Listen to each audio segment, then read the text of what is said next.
O te oto ma o moe file mo. Awa wana o oe le li e o te maua ai le file mo.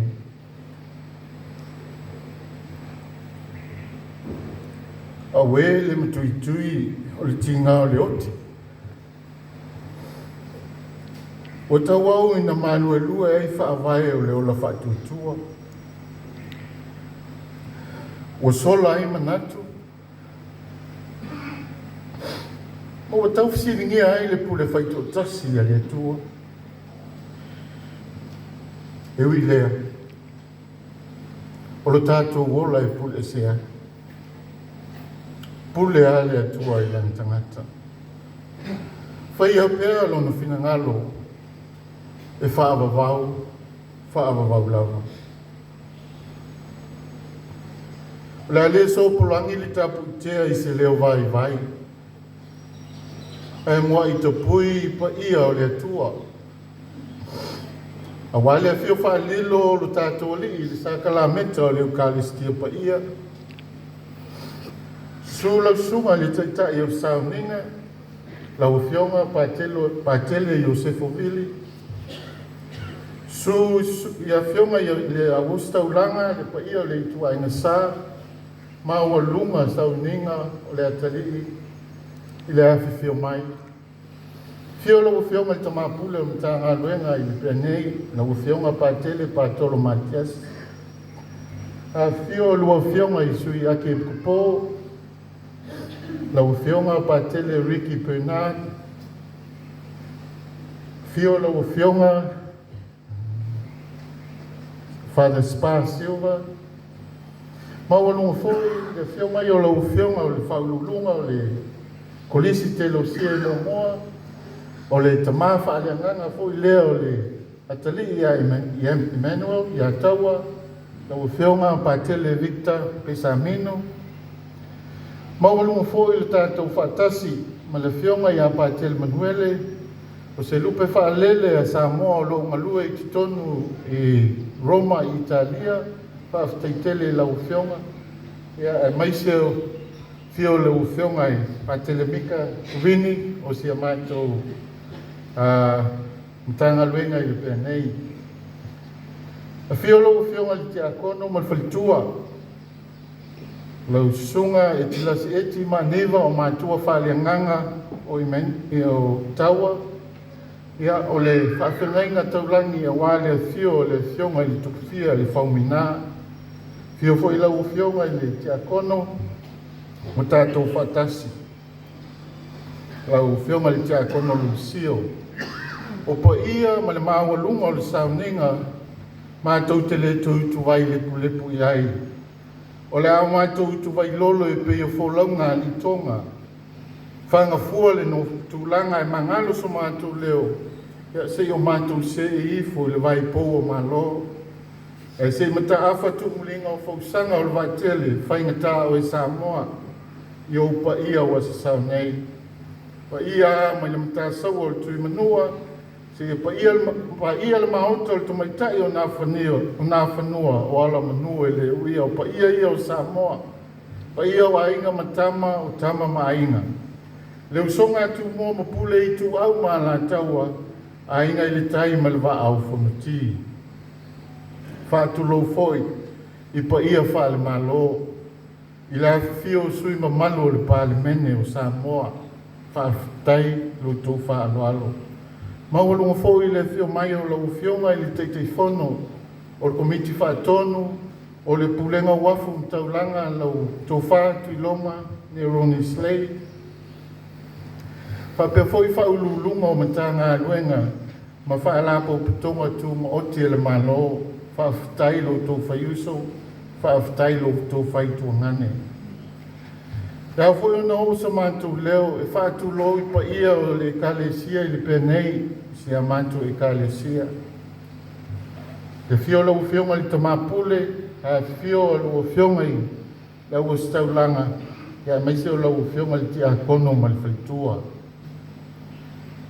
E le ma fai foi ona sopo loa sa mātou leo, e au na mātou whaatu lou i pa ia o le pea ma maita mutu nei. Ta lofa o lele a wa fio mai. Malu tau le fio mawalunga o lau fio mai le whaumina o le tupufia. O le mamalu lawa lea wa lea fio uso li ma tama paa.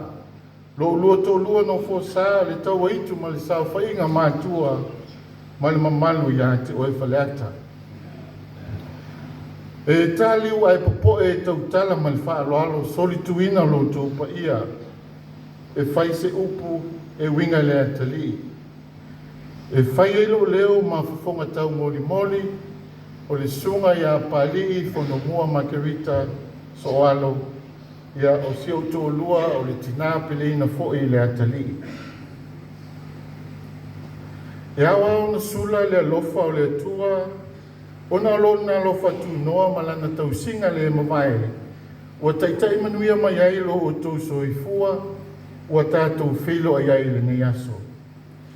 E ui ona o le walo ma le loi mata malingi ua tātou whilo ai foi i le afo o le tai ai le o le mataolo sanga mai ona o le wala au le atua i le atalii au ai whaafitai au au totono nei pōpō ngā ua whaava ai ai o mā mata i le mata mō fia o le atua e ala mai i o mā ainga o wō mai e mā sani ma o tau uma o tau la whai o tau tiute mā sani la whai o tau ainga ma matawhai o i te tau ai o tau tu mailo tau tau au e whaasoa le nei a venga o ma mawhatu whai elo leo ma whonga tau mōni moni o le tina o le ainga, o mauso o tua whawhine o tua ngani, e wha leo ai se Molimau, ia mo le atalii e tō tasi, EMMANUEL taua sa ili malo le lei, Kuresa Soalo.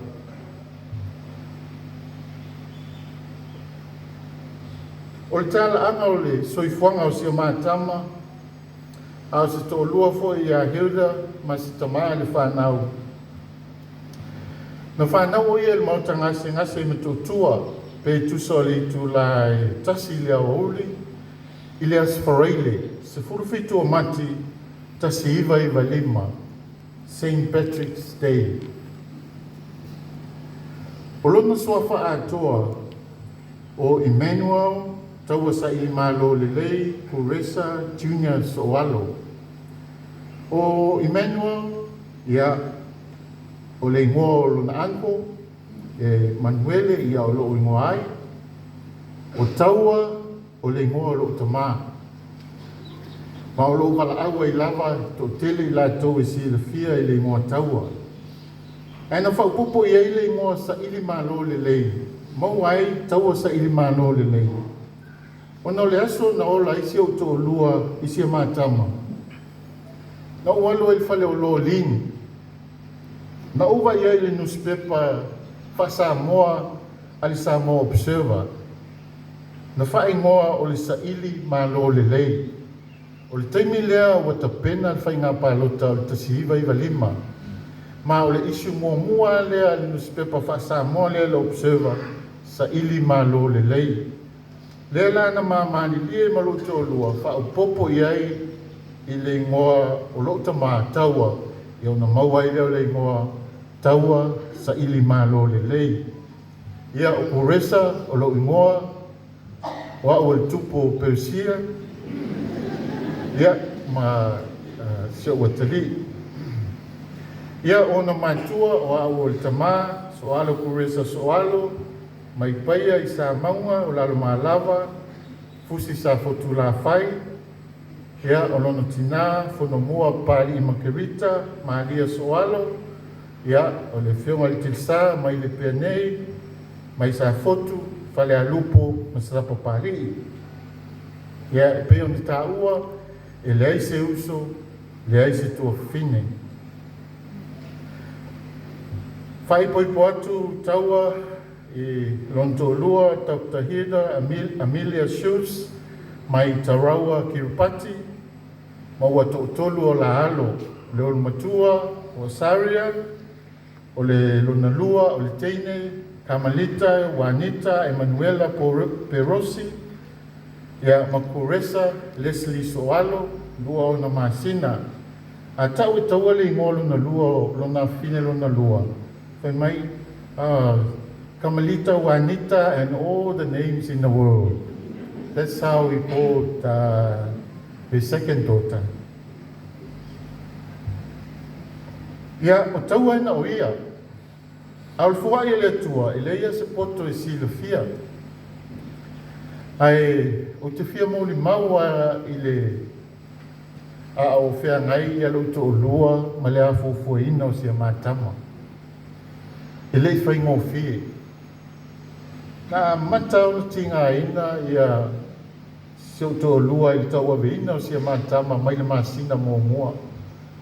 Tau mo whai a se ia o lava i le masina e valu. O tau vivi a ia tina ma ona tinga ona le tau avina o le matama. Na tau wau a ina ma fau nisi whai unga ona le alofa i le wa i tina. Tinga ina ia o lo to lua i le tau avina o le matama. Ia o fo i teimi na whanau ai. I le i whai ngō fie foi. Na mata no matou o i whai mai le solulu. O mai tua. Na mato i ole po le stofi sfuru ono mati ta siva i valima. Mano nofo i lava e fato a ola i aluto lua i le tula e tasi i le asfaraili i la uli i aso sfurfito mati ta siva i valima. And we were blessed with a handsome baby, EMMANUEL taua. Wha leo ele nganga whaafitai i se o tō lua i lona ono sai. Nā lai ma wha manueina i ma ua wawa. Tau wawa ai na uma le wha moe moe. O tele fo i le alofa i se o tō lua vai ua. Wa alu na tino i tau a veina o le neita maititi. O le o langa o le tamaititi le nei. Nā mata i pōpua ngā. Ko le lua o na tausanga ia ai maua se mai o lo mau ai ele fai ngō fie.